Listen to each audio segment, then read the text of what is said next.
അങ്ങനെ രാധികാമ്മയും ഭദ്രനും തമ്മിൽ ഒരു ഡീലിൽ എത്തുകയാണ്. 5 കോടി കൊടുക്കാമെന്നാണ് രാധികാമ്മ ഡീൽ ചെയ്യുന്നത് കേട്ടോ ഭദ്രന്.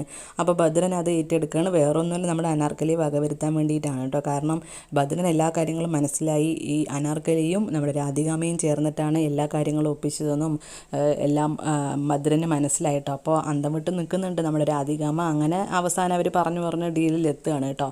എന്നിട്ട് ശേഷം കാണിക്കുന്നത് നമ്മുടെ ഗീതുവും ഗോവിന്ദും കൂടി അവരുടെ വീട്ടിലേക്ക് ചെല്ലുകയാണ്. ഗീതുവിൻ്റെ വീട്ടിലേക്ക് കാറിൽ വന്ന് ചെന്ന് ഇറങ്ങുന്നുണ്ട്. എന്നിട്ട് നമ്മുടെ ഗീതു ആണെങ്കിൽ കീ കിട്ടിയില്ല എന്നൊക്കെ പറഞ്ഞ് നുണയൊക്കെ പറയും കേട്ടോ നമ്മുടെ ചവിട്ടീൻ്റെ അടിയിൽ നിന്നിട്ട്. പിന്നെ കീയൊക്കെ കാണിച്ചു കൊടുക്കും. അപ്പോൾ ഗോവിന്ദന് സന്തോഷമാവും. അങ്ങനെ രണ്ടാളും കൂടി ഗീതുവിൻ്റെ വീട്ടിലേക്ക് കയറുന്നു. ഗോവിന്ദാണെങ്കിൽ തിരക്ക് പിടിച്ച് എന്തോ ചെയ്യാനുള്ള പോലെ റൂമിലേക്ക് എടുത്തുകൊണ്ട് പോകാൻ നിൽക്കും കേട്ടോ ഗീതുവിനെ.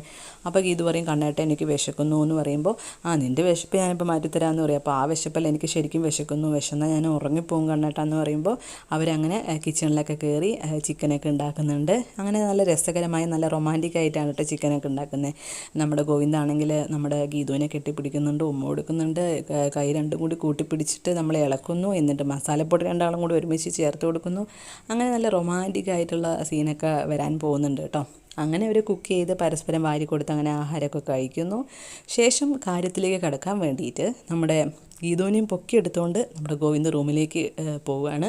എന്നിട്ട് ബെഡിൽ കിടത്തി കഴിഞ്ഞ് കാര്യത്തിലോട്ട് കിടക്കാൻ പോകുമ്പോഴേക്കും നമ്മുടെ ഡോറ് തട്ടി വിളിക്കുകയാണ് അവരുടെ അച്ഛൻ. ഭദ്രൻ അവിടെ എത്തി കേട്ടോ, ഗീതുവിൻ്റെ അച്ഛൻ. എന്നിട്ട് ഇതാരാണ് വീട്ടിൻ്റെ ഉള്ളിൽ കയറിയിരിക്കണേന്ന് പറഞ്ഞ് കുറേ ആൾക്കാരെയും കൊണ്ട് വന്നിരിക്കണേ, കള്ളം കയറിയെന്നും പറഞ്ഞിട്ട് അങ്ങനെ തട്ടി വിളിക്കുകയാണ് കേട്ടോ. അപ്പോൾ അവരവിടുന്ന് രക്ഷപ്പെടോ ഇല്ലെന്ന് നമുക്ക് കണ്ടറിയാം, എങ്ങനെയാണ് അവർ രക്ഷപ്പെടുക എന്നൊക്കെ. അപ്പോൾ കൂടുതൽ വീഡിയോയ്ക്ക് ഈ ചാനൽ സബ്സ്ക്രൈബ് ചെയ്യുക.